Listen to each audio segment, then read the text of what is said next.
Halo, selamat pagi. Saat ini Anda menyaksikan Berita Banten bersama saya Rusdi Maulana. Sejumlah informasi aktual dan menarik akan kami hadirkan untuk Anda. Dan berikut 3 berita utama pagi hari ini. Pelaku TPPO ditemukan tewas di sel tahanan Polres.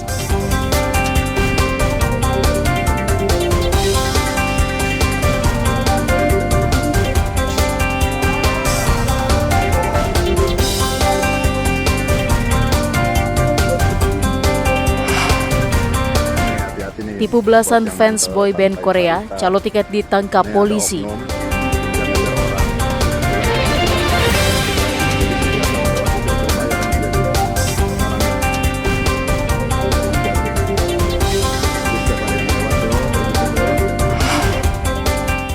Ratusan spanduk baliho capres serta caleg dicopot paksa.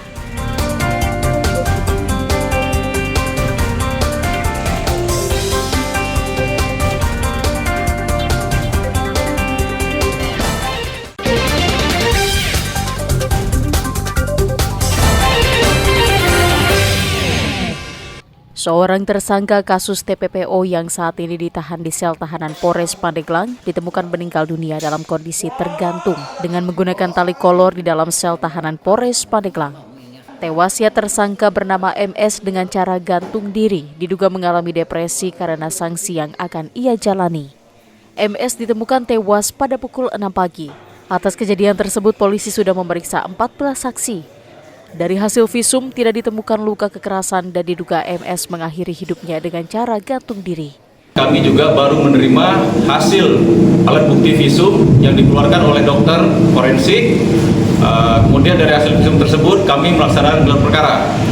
Dari hasil gelar perkara yang kami lakukan berdasarkan dengan saksi-saksi yang sudah kami periksa disimpulkan bahwa almarhum meninggal disebabkan karena gantung diri. Orang tua korban mengaku pihak keluarga sudah menerima kematian anaknya tersebut.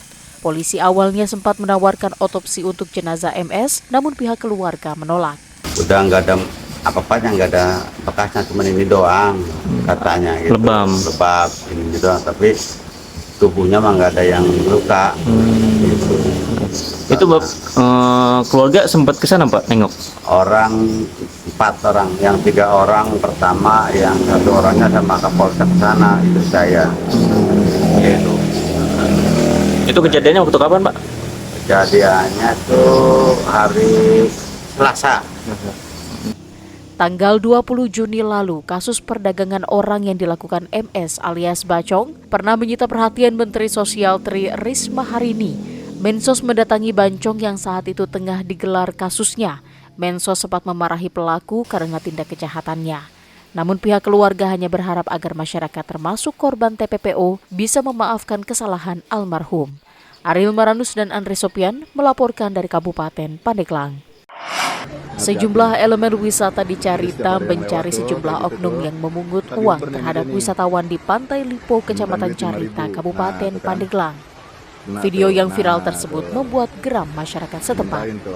Polisi menangkap 2 pelaku pungli di Pantai Carita tersebut atas laporan dari warga, yaitu kelompok sadar wisata atau Pokdarwis Carita. Di hadapan polisi, keduanya mengakui perbuatannya dan sadar apa yang mereka perbuat. Dinas Pariwisata langsung berkoordinasi dengan lurah dan polsek setempat untuk segera melakukan tindakan.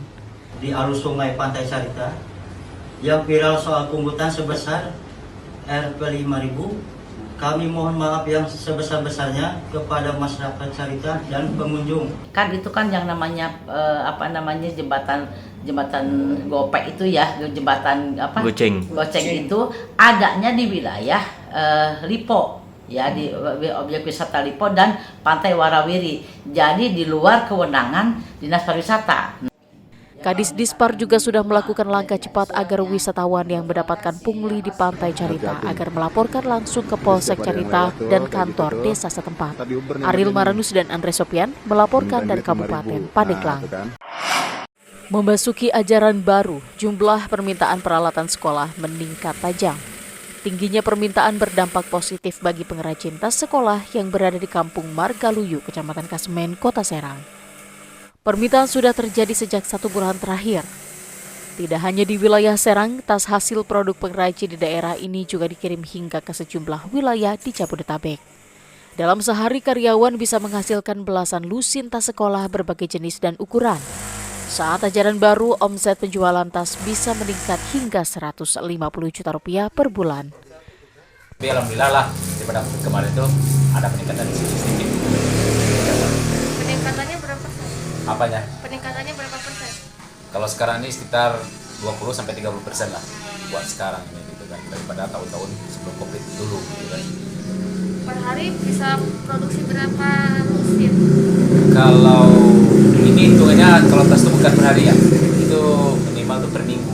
Minggu itu paling sedikit itu kurang lebih sekitar satu orang itu sekitar 10 lusin, berarti jatuhnya berapa itu sehari? Jadi sekitar 120 piece itu per satu minggu, satu orang, satu tukang dari satu mesin itu biasanya. Pemilik usaha berharap agar pemerintah bisa mengurangi produk impor sehingga produk dalam negeri bisa bersaing dan menjadi tuan di negeri sendiri. Ariel Maranus dan Fajri Munawir melaporkan dari Kota Serang. Jelang tahun ajaran baru, sejumlah toko peralatan di sekolah dipenuhi pembeli. Seperti yang terlihat di salah satu toko peralatan sekolah yang berada di Jalan Sunan Bonang, Rangkas Bitung, Kabupaten Lebak. Sejak beberapa hari terakhir, toko selalu dipenuhi warga yang akan membeli berbagai peralatan sekolah.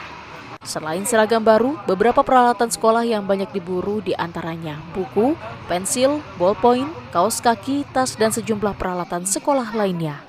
Namun beberapa konsumen yang akan membeli mengaku hanya membeli alat tulis saja karena beberapa sekolah sudah menyediakan seragam untuk para siswa. Beli perlengkapan sekolah. Apa aja yang ini? Beli buku, sampulnya, pensil, penghapus. Oh gitu. Tapi setiap tahun emang harus seperti itu gimana juga? Iya, karena kan berganti. Buku yang lama tidak bisa dipakai lagi. Oh gitu ya? Jadi kita beli yang baru. Ini beli pensil, kebutuhan sekolah. Selain beli pensil, beli apa? Mau beli buku nanti di depan. Oh gitu ya? Ya. Tapi untuk kelengkapannya udah? Udah ada. Apa aja Tinggal tuh? pensil doang sama buku. Menurut pemilik toko, peningkatan jumlah pembeli sudah terjadi sejak 1 pekan yang lalu. Meski permintaan meningkat, harga peralatan sekolah tidak mengalami peningkatan harga. Pemilik toko mengaku omset mereka meningkat hingga 80%. Udah mulai libur sekolah, orang-orang tua bahkan anak-anaknya juga udah pada mulai mencari buku-buku serta perlengkapan sekolah lainnya seperti buku, pulpen, pensil, tip X. Ya, untuk perlengkapan sekolah lah, khususnya untuk ketika nanti mereka masuk ke sekolah gitu. Nah, di sini Awal ajaran baru. Diperkirakan peningkatan pembeli ini masih akan terjadi hingga 1 hari menjelang memasuki ajaran baru. Ariel Maranus dan Saipul melaporkan dari Kabupaten Lebak.